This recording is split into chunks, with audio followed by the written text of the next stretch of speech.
Scion. I believe it was into Cassante yesterday, but it is pretty decent as far as anti-tank is concerned, and you can also kind of mess up team fights by removing one of the pieces so that Masu can pop off But it's also, these fights. how does Morty try and play this? You ult into the back line and Mordekaiser goes yoink immediately. It just, Yeah, that's a good point. Yeah, it makes it very difficult for Morty to try and play this one out. So I think it then becomes heavily reliant now on Miru getting off to an early lead, getting some early gold, and having these massive shockwaves. Because otherwise, I think you just start getting picked apart in these team fights. Could be a little bit of an awkward one, but I do like the fact that there is a lot of damage coming out from FlyQuest, and it's something that can take away some of the burden from this Yunara to make sure that she can carry out this game. And coming into this, we're expecting that 25% chance, right? For BKS, it was a 3-0 the series before that though, so it's not necessarily something that is going to be an easy task. If Vivo keeps stuff, yeah, I prefer it that way because doing the percentages with 3 extra games, that's just going right over my head. I'm an esports commentator, not a mathematician, so that one's not going to happen. But still, I think that there is always a chance, right? This is Worlds, these are best of ones, it is so incredibly volatile. And moving to 1-1 feels so much more comfortable. Like, this is a dangerous round right now, because it's a 0-2 you're staring down the barrel of as we get onto the Rift here for our first game out of 8 on the day. Oh man, yesterday I was sitting, and I was just, every time I was like, wow, there's another game. There's just always another game. It was spectacular. Do you get to like game 5 and you're like, do we have, how many do we have left? Yeah. Yeah. And then you're like, there's 3 more to go? We kept being convinced that G2 was going to be the next game. It was like, no, it never comes. I'm like, when is Gen G going to play? Are they on the docket today? That's what I was trying to figure out. It didn't quite work. But now, let's see how this one's going to go. Whippo getting into position, doesn't quite find Boal there.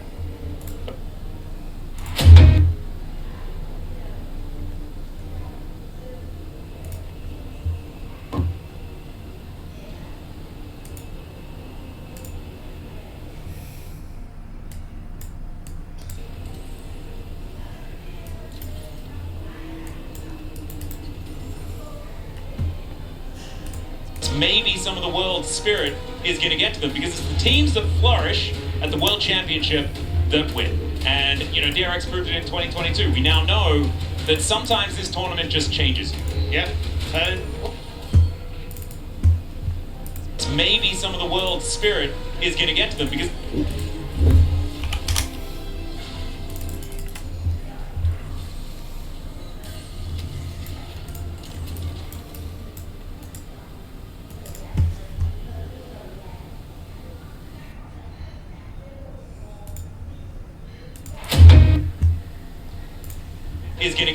it's the teams that flourish at the World Championship that win. And, you know, DRX proved it in 2022. We now know that sometimes this tournament just changes you. Yeah. Unfortunately, though, it's a very similar patch, which makes it a little bit more difficult for BKS, because it feels like we're still seeing a lot of the same things. But I mean, you've had a lot of time here to try and prep and figure out a game plan for FlyQuest. It's not like they're unfamiliar with each other, so we'll have to see if BKS can break that upset and push themselves forward with the win. Yeah, and I do think that the patches have changed the meta a lot. We just haven't seen the teams actually adjust, right? So I think that a lot of these new champs are going to start coming in as we progress through the Swiss stages. Speaking of progression, we are already getting through the bans here. Is BKS actually teaching Fly something here? You can ban Bard. That is a crazy one. But at least Carry isn't in this game, but still, there's a lot that's left open, like the Yunara, the Orianna, even the Rise we saw in high priority there yesterday too, so I think we'll have to see exactly what the game plan is here for BKS. Personally, I'd probably go with the Yunara lock-in, and then you can still take your pick of the Orianna or the Rise, or even go with the Galio as an answer into the Orianna, but looks like BKS just want to get Mira on some comfort. Yeah, we're looking at the Kaiser as well as being very successful yesterday. Did lose a couple of games, but if you include Hummelite Esports there, I mean, Viper didn't lose. It was the rest of his team that did around him. It looked absolutely fantastic, so Masu going to be piloting that one most likely, still taking their time, working out what else is going to be paired alongside it. Not going to be the Nico this time, that was banned away by FlyQuest, but the Yunara is actually the final decision. has inspired all of some stuff. Yeah, it looked like Fly were considering maybe going for like the Kai'Sa buy and go for this heavy dive composition. You can take the Galio then to follow up, and you've got this nice answer into the Orianna plus a ton of dive. But I think with the Yunara open, the Kai'Sa just gets very, very difficult to play in lane. So instead, opted to take it themselves, and then inspired. I think Jarvan isn't the worst option here. Wukong works as well. I really like Wukong when you've already got the Yunara, right? Yeah. Because she doesn't really have the best time into the Monkey King. So taking that one away from Disarmus is a good idea. But you were talking about Jarvan. I mean, Jarvan Orianna, pretty good combo. You could also take Nocturne if you would like to, but Jarvan's certainly something that has been a little bit more in his wheelhouse more recently. Yeah, I mean, Jarvan and Rumble could actually work really, really well here. But not only do you Jarvan take away... Caitlyn, you can just go for that matchup that we have seen in Yeah. Yunara over and over again. Yeah, and I think it's just a case of making this Yunara uncomfortable, right? Yeah. If you can get down the Rumble ult, you have that in range with the Caitlyn, it just makes it a bit of a null factor. So Jarvan already taken. We'll have to figure out what that last one is going to be.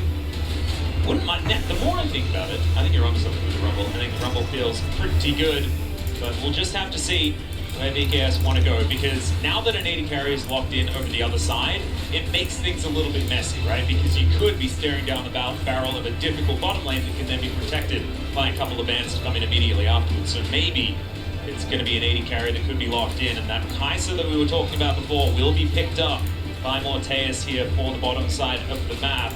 And this champion has been pretty strong, and there's already a whole lot of dive available with that Jarvan. Yeah, it's just one of the things we saw yesterday was that the Kai'Sa ults in to try and kill Yunara, and then Yunara just kills the Kai'Sa. Yeah. So it's a little bit of a difficult one there.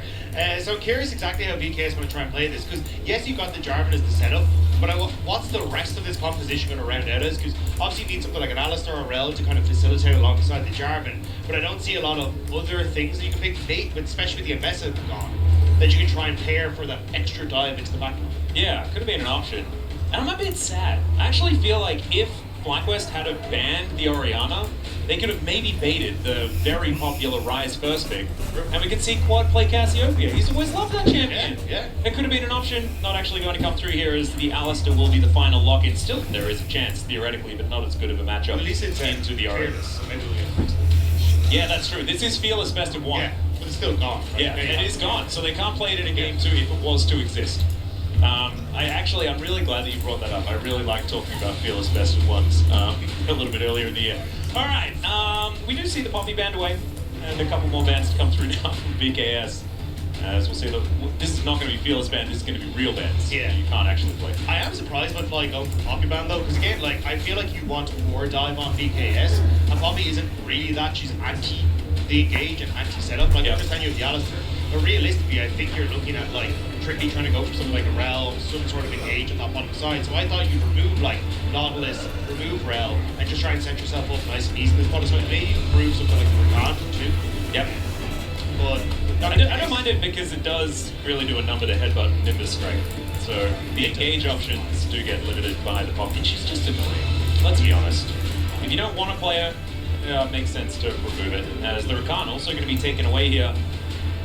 As what are we picking up on for? Actually, like we were talking about the Rumble before, but mainly for the VKS side, I think Rumble Wukong is one of my favorite combos of all time. That would fit quite well. Also denies it from Boal towards that top side of the map, where both would be no stranger to playing the Rumble.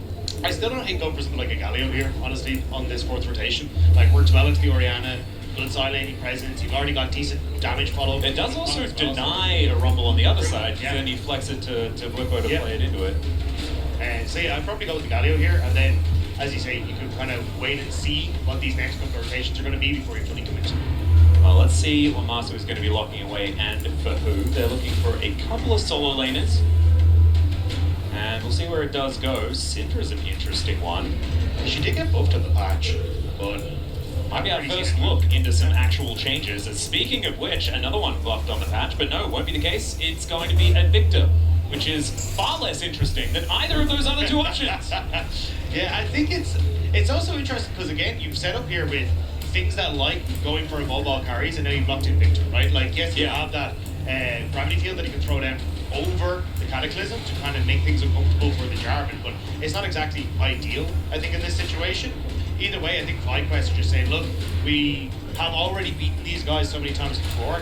Let's just play for late game scaling, play for team fighting, and have something that is just going to be very, very strong when we come to those objective setups. Well, the Scion is going to be locked in here with the jungler already locked in on the other side. It is a little safer to take that pick, so a little bit less likely to be trundled.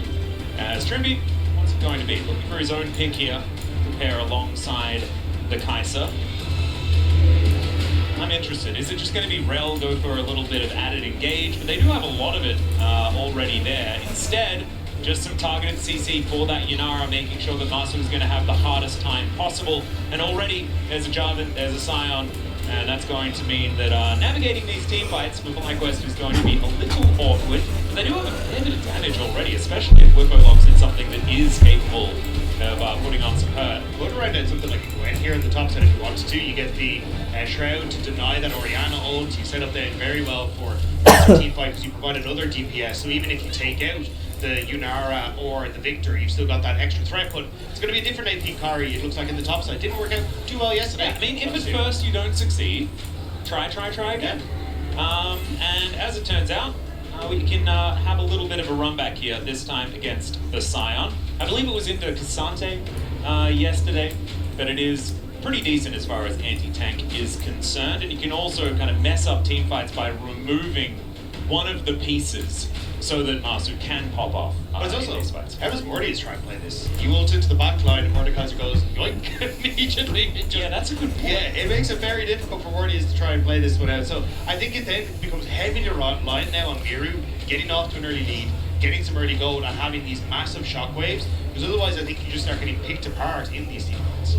Could be a little bit of an awkward one, but I do like the fact that there is a lot of damage coming out from FlyQuest, and it's something that can take away some of the burden from this Yunara to make sure that she can carry out this game. And coming into this, we're expecting that 25% chance, right? At the BKS, it was a 3-0 series before that though, so it's not necessarily something that is going to be an easy task. If Vivo keeps stuff, yeah, I prefer it that way because doing the percentages with 3 extra games, that's just going right over my head. I'm an esports commentator, not a mathematician, so that one's not going to happen. But still, I think that there is always a chance, right? This is Worlds, these are best of ones, it is so incredibly volatile. And moving to 1-1 feels so much more comfortable. Like, this is a dangerous round right now, because it's a 0-2 you're staring down the barrel of as we get onto the Rift here for our first game out of 8 on the day. Oh man, yesterday I was sitting at home watching, and I was just, every time I was like, wow, there's another game. There's just always another game. It was spectacular. You do get to like game 5 and you're like, do we have, how many do we have left? Yeah. Yeah. And then you're like, there's 3 more to go? We kept being convinced that G2 was going to be the next game. It was like, no, it just never goes. I'm like, when is Gen G going to play? Are they on the docket today? That's what I was trying to figure out. It didn't quite work. But now, let's see how this one's going to go. Whippo getting into position, doesn't quite find it for a while there. But Scion versus Mordekaiser. It's like basically the same champion based on how they look versus each other. It's just going to be meatballs fighting themselves. Yeah, I think the first thing I'm going to be keeping my eyes on this early game is Dishonest. You're on the Jarvan, you know Wukong wants to scale to level 6. Like, you have these moments where you can try and find action, especially when you've got some setup in the bottom lane here for Trimby. You got some opportunity if you want to try and look at the top side as well, I think. But realistically, for BKS, it's mid and bottom is where you should be putting most of your attention. Yep. I would also just like to see like a randomly large amount of early game pressure here to be put on. As Trimby finds the minion, that minion is going to get punished, but it's not really going to hurt FlyQuest here. It's a decent little snare. So you're going down relatively low, but Master is going to put the pain onto Trimby. And yeah, so my eyes also just going to be glued onto Disarmers to see whether this Jarvan can actually find some angles to make something early happen. Level 2 going to be gained here by FlyQuest though, and already a fair bit of control being put on. Same can be said on mid lane as well. Slow goes wide. How do you feel about slow? Slow. What? The slow circle. Oh, I'm not gonna lie, it's a little annoying if I'm fighting because it's just, yeah. I was more just the name. It is a phenomenal name, if I pronounce it. You're the first person to say that. That's good. I appreciate you. Thank you very much. Look, we don't get to work together very often, so I'm just going to be the yes man for the majority of this cast. I'm going to go back to... Don't do it. That's too much power. You give me too much power. I've been with the no men for quite some time. You know, I started with Papa Smithy. He was like, Max, you're an idiot. And it's all right. Whippo, he did just think that. He's a lovely man. There's Boal. A bit of damage here, but Whippo is the Mordekaiser, so he does have a fair bit of sustain in the kit. They're just going to be living on some lower health bars here. W still up and available here. I'm pretty sure Whippo, so should be all right. Death Grip not going to land. Keeping eyes on Disamus though, because he's immediately starting to move back up towards his top side. Obviously there's push on bot, which makes it difficult to get Scuttle, but yeah, you can see Whippo getting that ward. A little nervous as to whether Disamus is going to make his way to the top side.